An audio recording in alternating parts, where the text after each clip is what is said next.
Hi there, Trailblazers. Welcome back to another episode of ESL Trailblazer. I'm Nandis. Let's make something happen. Burn to learn, build that momentum. All right?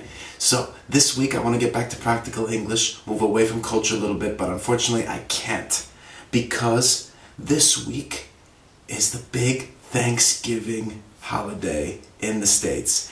And when I was growing up, as a teenager in the States, it was one of our favorite holidays. Maybe in some ways more than Christmas, because it's that time where we would all get together and eat delicious food and be together as a family. And there were no presents and there were no Christmas trees, but in America, it's a day that, is really, really treasured and enjoyed.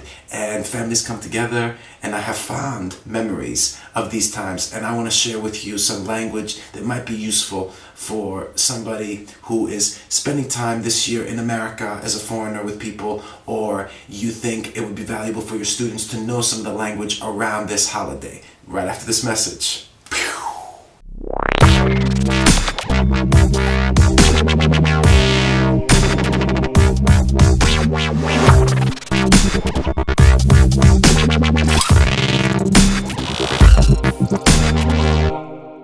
Alright, and welcome back, Trailblazers. Where was I? Oh, that's right.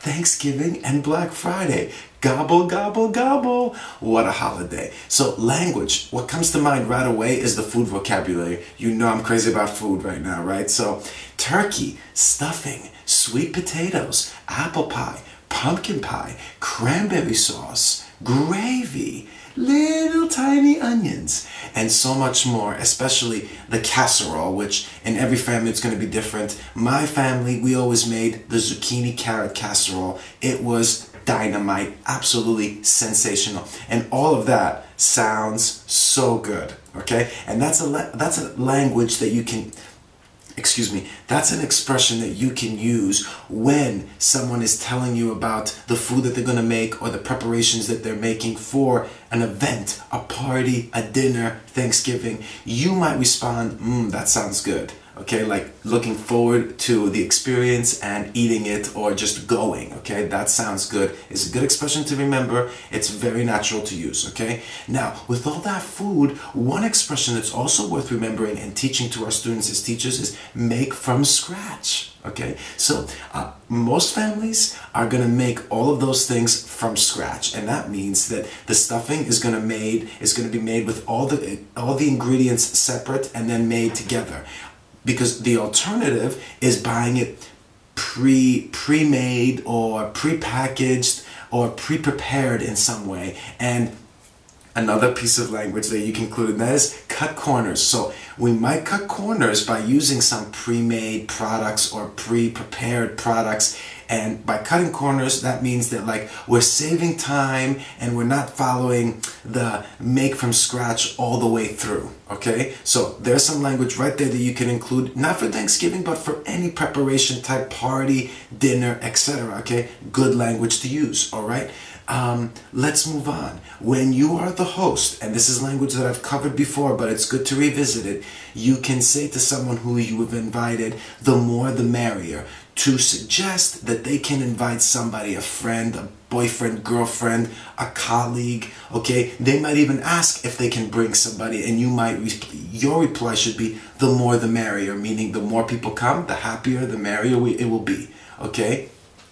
When you're making turkey and you're preparing so many dishes around it, you should say when you're inviting people that you're preparing the Thanksgiving turkey with all the trimmings. Because when you say all the trimmings, that means that every dish that accompanies a stuffed turkey is going to be at that dinner. And that might entice, that's the word we use, entice. It means attract people, get them to want to come. Okay, entice, another good word. Okay, so far so good. That's another expression worth remembering. So far so good when you're cooking. If you're getting through the dishes and you're the host and you're making good time and you're managing to prepare everything according to the time, then you're saying so far so good. Okay, and I'm making this video, so far so good. I hope. Please feel free to comment on this particular video with your suggestions about vocabulary or a Thanksgiving lesson or what you find your favorite part part of this type of holiday, okay? But I want to move a little bit over to another kind of language for teachers that they can use this topic to practice adverbs, okay? So I teach higher level students, and fluency, I tried to tell them fluency comes from using certain types of language, and unfortunately adverbs get left on the side. Why? Because simply adverbs are not needed for the basic communication that we need to do on an everyday basis. But if you want to achieve fluency as a second language learner, you need the adverbs in there, okay? Because they make your language more colorful, okay? And this topic, where you're a host or you're preparing food, offers a great opportunity to practice some specific adverbs. And I'd like to give those to you because one way of practicing as a teacher is giving them a set of adverbs and then giving them a topic and getting them to use it in the right way. Okay, so thoroughly enjoyed. That's my first one. If you've thoroughly enjoyed yourself or thoroughly enjoyed the meal, you're emphasizing how much you've enjoyed your time as a guest at this person's house. Okay? Of course, there's other context for that, but there's one, okay? Incredibly well prepared. You need to be incredibly well prepared if you are a host, especially at a Thanksgiving dinner. If you're in Poland, it's the same type of thing for Christmas, okay? You need to be incredibly well prepared, otherwise you're going to be really stressed, and that might have some badly misjudged decisions involved if you're not incredibly well prepared. And that's another one, badly misjudged. If you badly misjudged, or you were totally unrealistic with what you were hoping to achieve on your dinner, those are other ones that you can use in a negative way, right? If you're totally unrealistic and you badly misjudged, like the cooking preparation, the food might not come out as well, okay? And your guests might be deeply disappointed if you hyped it up a lot, okay? That's not also a very positive one, but you can use it in that context, okay? And if it was superbly presented, superbly, that might be a nice word to remember in general, like superb, meaning awesome, great, okay? That's also one that you can say, especially if you went to a catering place or a restaurant, superbly presented, or a wedding, something like this, okay? So those are my adverbs. I think you'll find them useful. And slowly, as I start wrapping up this video, I just want to say something about Black Friday. Okay, there's some language with Black Friday. Okay, so Black Friday, the most important one I think that might be new for some of you is shopping spree or spending spree. People go on a shopping spree or they go on a spending spree on this day. They might do it on other days, like for Christmas shopping, but on Black Friday, you go on a shopping spree. It means you go and you do a lot of shopping. Or a spending spree, meaning you go and you spend a lot. Okay?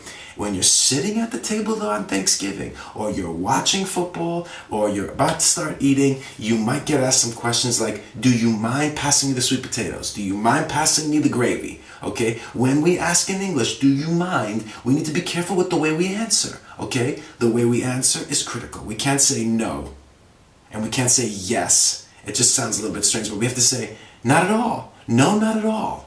Okay, that's the natural way. No, I don't mind. Don't just say no, because it sounds a little abrupt. But if you say no, I don't mind, or no, not at all, here you go, that's the natural way of responding to it. Do you mind? Question. That's good to know in general, okay?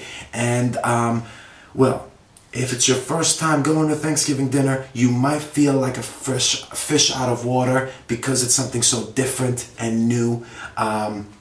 But it will be a real eye-opener because you'll get to see the real culture of American families being together and enjoying all this food that they prepare in this family traditional way. And again, it's gonna be unique because most families have their own casseroles that they incorporate, and everybody makes a different one. Like I said, my family, the big one was the zucchini carrot casserole. Wow, it was so good. So that's my language for this week. I hope you find it useful. Remember, I'd love to hear your comments on this holiday and what you like the most about it. Okay, so please leave a comment. That would be great. And I'll see you next week for another episode. I love American English. As you all know, I'm Nan, the CSL Trailblazer. Check out that Freshen Up Fridays newsletter because it has free lesson ideas. And I'll see you back here next week. Have a great week, proud teachers. Love it. Let's make something happen. Pow. Later. You thought we were done, weren't you? You thought I'd forget, didn't you? Of course I didn't forget. I just wanted to make sure that you stuck around till the end. So, when you're leaving and they ask you, would you like to have a piece of pumpkin pie or apple pie or ice cream on that apple pie, and you need to kindly refuse, you know what you need to say? I'd like to, but can I take a rain check? That's it. So I hope it was worth waiting for, because it's a good one. And you can use it every time. Whether it's a health issue or a weight issue, you can always say, I'd love to, but can I take a rain check? Have a great week. See ya.